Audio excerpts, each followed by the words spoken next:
Welcome or welcome back to Surrey Supernatural. My name is Graham, and if you enjoy this video then do remember to comment, like and subscribe, as it really helps this channel out. Today I will tell you about some ghost stories from Weybridge and the surrounding areas.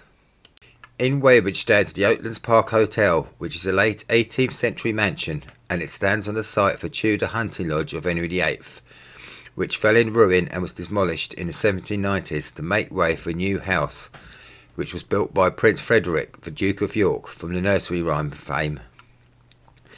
A phantom woman is said to be seen in a hotel on the second floor, and it's a servant girl who worked in the building in the 19th century.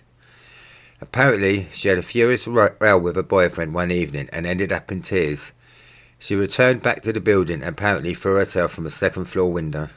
Another ghost from Weybridge isn't actually from the town, but actually over the town. In 1934, a single-seater biplane was flying over the town when suddenly it ran into a storm. Due to the winds associated with the storm, the plane was thrown about and unfortunately crashed, killing the pilot. Apparently, on a similar stormy day, it's said that the doomed plane could be seen and heard overhead. We now move into Chertsey, which once had an abbey that housed the local monks. On one of the main roads in the town stands Chertsey Abbey, which houses one of the town's famous ghosts. In the museum, a sound of a child's footsteps can be heard running about. What is interesting about this is that people report a child's footsteps running around on a hard floor. Some say possibly a wooden floor, even though most of the floors in the building are carpeted, so those kinds of footsteps should not actually be heard. There have been other sightings of spirits within this building, walking through doorways which have now been bricked up, walking along floors that no longer exist, or looking out of windows that are no longer there. In the King's Head in Chertsey, which at the time of recording is actually closed, is another of Chertsey's ghostly residents. In his pub, one of the monks from the abbey is allegedly said to haunt the pub. The monk in question has no backstory to explain the haunting and was said to appear quite often. When he appears, he sometimes leaves an unpleasant smell behind him, and is said to haunt the whole pub and not just a certain area within the pub. In 1977, he made a spectacular appearance to a young Australian barmaid who was working in the pub. The young girl was asleep in her bed when the covers on her bed were finally tugged from the bed, waking her up in shock. From the darkness, the barmaid could see the monk staring at her. The girl automatically fled from the room and the pub without her belongings to go and stay with a friend who lived not far away, and would never return to the pub, sending a friend to pick her things up.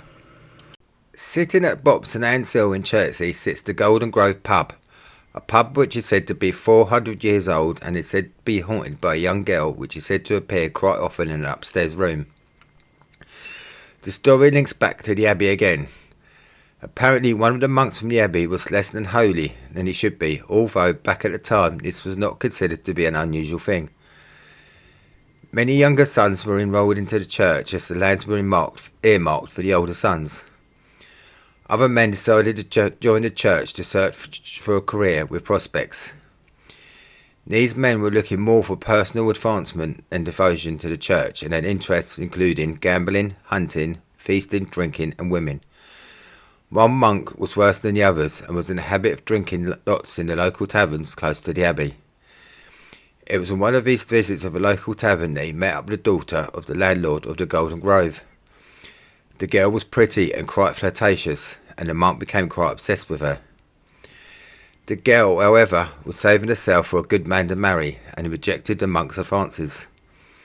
One night he returned to the pub and murdered her and hid her body. The body was soon discovered, and the monk became the prime suspect straight away.